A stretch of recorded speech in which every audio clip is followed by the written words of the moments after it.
All right, let's get right into it. We're about to become veterinary detectives, diving deep into a world of biological puzzles. This isn't your everyday checkup. This is an investigation into some of the most startling mysteries in the animal kingdom, developmental abnormalities. You know, a lot of the time, an investigation like this starts with a phone call. A farmer, a vet, and a scene that just doesn't make any sense. Like this little calf, born with a condition called craniofacial duplication. I mean, two faces. Wow.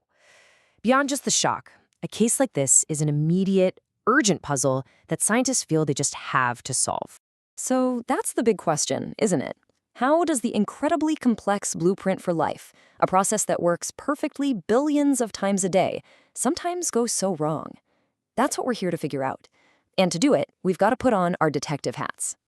Now, there's an official term for this: congenital malformation. It just means a physical defect that's there at birth. But, you know, naming it is kind of like putting police tape around a crime scene. It doesn't tell you what happened. The real problem is the cause is often a ghost. It's something that happened weeks or even months before the animal was ever born. So right away, investigators come to a fork in the road. Is the culprit out there in the environment, something the mother ate or a virus she caught? Or is the answer buried deep inside the family's DNA, a hidden secret passed down from one generation to the next? Okay, let's start by looking for clues in the outside world. This is the first part of our investigation, the search for those environmental culprits. And these external agents, they have a name: teratogens. A teratogen can be almost anything that messes with that delicate process of development. We're talking about anything from a virus, a chemical, a poisonous plant, or even something as simple as a heat wave at just the wrong moment. And believe me, the list of potential suspects is long. Viruses like Akabane and Zika are famous for this. But it could also be chemical toxins, certain pesticides, plants out in the pasture, or heck, even not getting enough of a key nutrient. That developing embryo is just incredibly vulnerable. And maybe the most infamous teratogen in human history was the drug thalidomide. This quote is a stark reminder of the heartbreaking epidemic of limb malformations it caused back in the 60s. It's just this powerful, tragic example of how something that seems totally harmless can have devastating effects. Now, this is where it gets really fascinating. This chart reveals a critical rule for these investigations. Timing is everything. Let's take the Akabane virus in cattle. If the mother gets infected between days 85 and 105 of her pregnancy, the virus attacks the developing brain. The result? A dummy calf with a fluid-filled brain. But if that exact same virus hits just a few weeks later, between days 120 and 160, it attacks the spinal cord instead, causing a curly calf with rigid, locked-up joints. Same virus, different time, totally different defect. But what happens when the environmental search comes up empty? No signs of a virus, no toxins, nothing. Well, that's when the investigation takes a huge pivot. We stop looking at the world outside, and we start looking for secrets hidden in the DNA itself.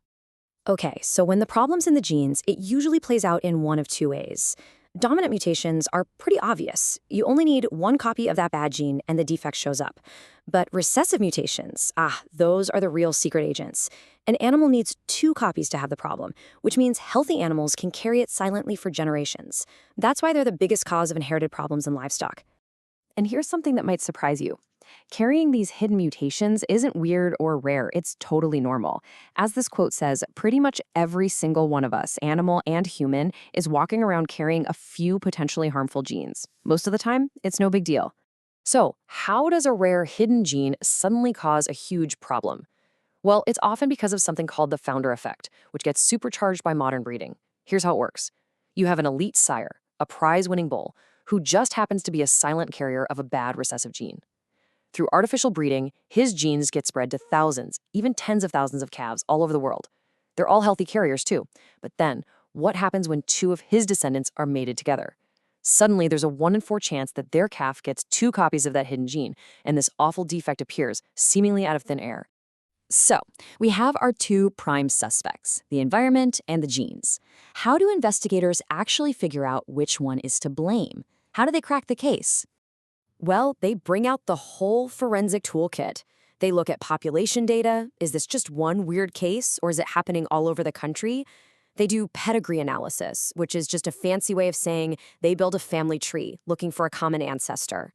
And then there's the lab work. They examine the fetus, they run blood tests looking for viruses, and then the big one, they sequence the DNA, reading the genetic code letter by letter, hunting for a single typo. But sometimes the evidence is designed to trick you. This is because of a wild biological curveball called a phenocopy.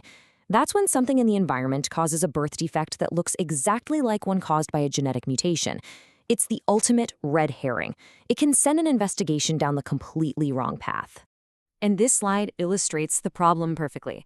On the left, you've got a calf with those rigid, curly limbs because its mother was infected with the Akabani virus.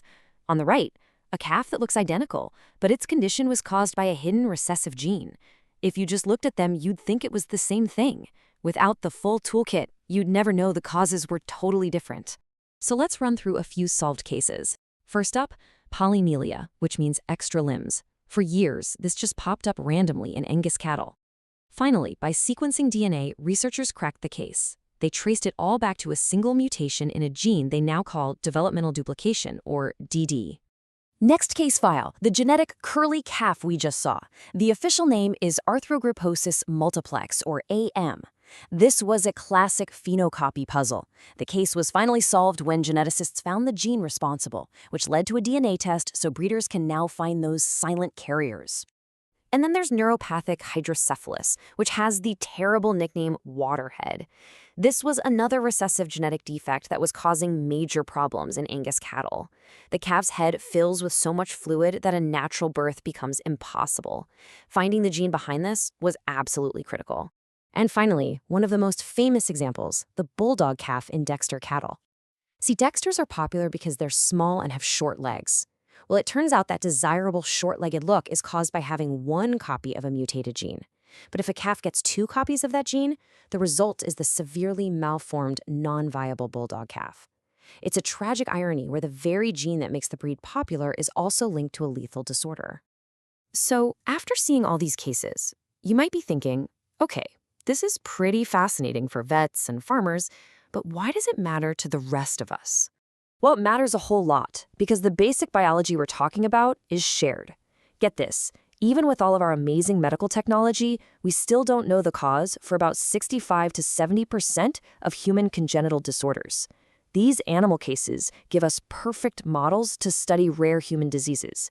For instance, figuring out a muscle disorder in cattle led directly to a breakthrough in understanding a condition called hyperplexia, or startle disease, in human babies.